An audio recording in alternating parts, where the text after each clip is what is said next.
बिस्मिल्लाहिर्रहमानिर्रहीम। अस्सलाम वालेकुम नाज़रीन, फैसलाबाद का इलाका है सतियाना, जहाँ पर चक नंबर 31 गाबे के रहायशी अरशद वल्द अशरफ को इंतहाई बेदर्दी से कत्ल करके लाश को नहर में फेंक दिया गया।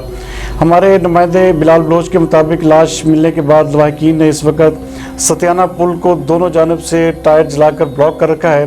मजीद लवाहिकीन का क्या कहना है, आइए देखते हैं बिलाल बलोच की ये रिपोर्ट। ਅਸੀਂ ਸਾਡਾ ਬੱਚਾ 5 ਦਿਨ ਤੋਂ ਪਹਿਲਾਂ ਜੁਮੇ ਵਾਲੇ ਦਿਨ 5 ਵਜੇ ਘਰੋਂ ਗਿਆ ਹੈ, ਕੁਝ ਬੁਲਾਇਆ ਤੇ ਉਹ ਵਾਪਸ ਨਹੀਂ ਆਇਆ। तो उस तो बाद ਅਸੀਂ ਥਾਣੇ ਆ ਕੇ ਰਿਪੋਰਟ ਕਰਵਾਈ ਹੈ, ਅਸੀਂ FIR ਦਰਜ ਕਰਾਈ। ਸਾਡਾ ਬੱਚਾ ਨਹੀਂ ਮਿਲਦਾ ਪਿਆ। 5 ਦਿਨ ਹੋ ਗਏ ਨੇ ਕਿ ਸਾਨੂੰ ਕੀਤਾ ਜਾਵੇ, ਸਾਨੂੰ ਉਹਨਾਂ ਨੂੰ ਮਿਲਾਇਆ ਜਾਵੇ, ਉਹਨੂੰ ਬਾਜ਼ਿਆਬ ਕਰਾਇਆ ਜਾਏ।